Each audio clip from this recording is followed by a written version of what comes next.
Hi, Mr. Tyronne Stoudemire. How are you? I'm great. I'm Good. great. Thanks for having me at the Hyatt Regency. Yes, welcome. Yes, thank you. Welcome to the world of Hyatt. The world of Hyatt. Just for y'all to know, this is the most incredible man ever. We had a great lunch earlier. We learned so much about our upcoming honoree. He is the Global Chief Diversity Officer of the Grand Hyatt, the Hyatt Regency. The Hyatt Corporation. The Hyatt Corporation. See, I'm being corrected. That's how long his title is. Bottom line, he's probably one of the only African American men in this position on a global level. And we can't say how much as a made man that I don't know if we're fitting to have you as an honoree. Oh, no. And including the fact that you get honored so much. How many times have you been honored? 70, 80 times a year? No, not that many, but I will tell you, I'm always humbled. Yes. And very respectful that people would think enough of me to honor me for what little I've done in society. Yes.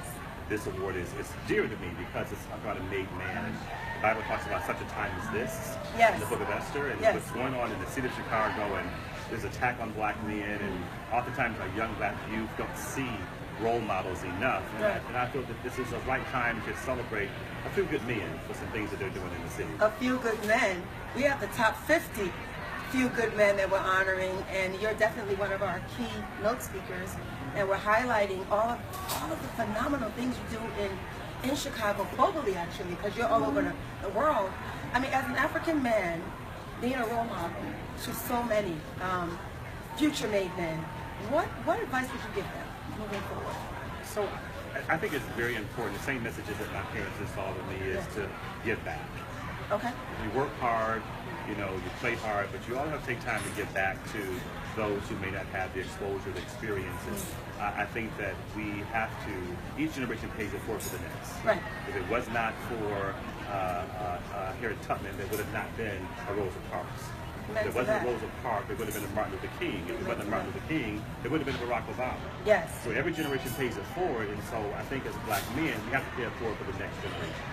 I think that's a great point. I think I mentioned earlier when we were speaking, you're like the Barack Obama for Hyatt. You're like the man we look up to as the African American male pioneer that broke boundaries in a corporation that didn't necessarily allow that to happen. Sure. So I'm sure you have challenges in that. And if you were to give advice on how to overcome challenges as a made man, as a Barack Obama in your own world, what would you say? I think you have to know your calling. Right. And you have to work in your purpose. And you can't take it personally. I think people are where they are, and there are good people in the world, there's bad people in the world. Take it for face value, look for ways to kind of continue to push for your purpose. Know your purpose and drive it through.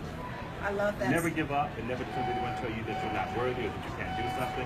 Hold true to who you are. Yes. But when you received the nomination, what did you think about the made man, or how did you feel you felt? I mean, how did you feel you kind of belonged in that area?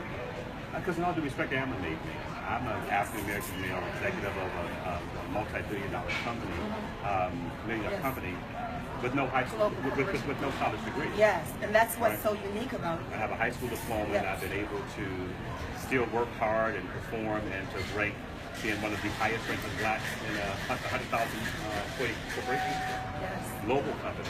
Yes. Right. So I think that I am a made man. We know you are. We know you are. I think I fit your criteria pretty well in that regard. And I'm a Christian period man. I'm a husband. I'm a father. I'm a friend and confidant. And I think that creates a made man. That's trained and learned behavior. You just don't wake up and become a made man. You don't.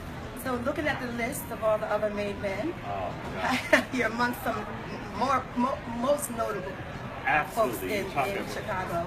Tony Smith and Fred Griffin and John, and the list goes going on. These are all great men who have really pioneered in this city, who have, against all odds, that have overcome some pretty good obstacles. The higher up you get in the organization, the less oxygen that's there, right? Yes. And if you look at your 50 men, typically we're probably the only one in the organization. There's only one of us. It's only one. Yeah. You may get two, but for the most part, we're the only one. So I think that the Made Man, the celebration tomorrow, will bring these men together that we don't get a chance to network often because we're in our own silos, working in our own industries. And it's these type of events that brings us together to celebrate. And the fact that we're giving back to the community and going out to the schools and we're collecting some, you'll get some bad suits. I know, that's right. This suit's going to be pretty sharp. I wish I could take one of Craig's suits. I wish I could take one of Craig's suits, because Craig probably the sharpest one. He's going to be the best dressed man tomorrow night. Craig is going to be. You guys are handing this over to future made men to be successful. Absolutely. We can't continue legacy without changing the narrative and giving them the tools for success. And that's what I like about it, because you are changing it. Yes. Right? And I think it's really a man with purpose and the made man and being able to do it. We manage against optics. We fight against optics. It's perceptions that people have. There's stereotypes and labels. If you don't look a certain way, if you don't talk a certain way, you're not necessarily respected.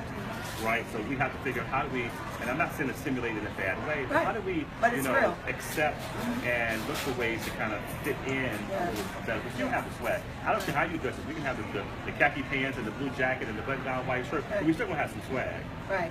Men still going to have that walk. They can't take the swag away from us. Well, I really cannot wait till tomorrow. So can you tell Chicago what to look forward to tomorrow? I haven't been to any of your top parties. I've been invited, right? Yep. So how can you tell? What can you tell people to look forward to? Well, first and foremost, it's at one of the best and grandest hotels that the city has to offer, the Hyatt Regency Chicago. The men that have been selected have the criteria that they've met. You're going to have some great men here to celebrate, and we're going to celebrate that. Michael Harper, better known as Baritone, will provide us some music off the chain. You want to be a part of this celebration on tomorrow night here at the Hyatt Regency Hotel. 7 to 10. 7 to 10. Come out. See you there.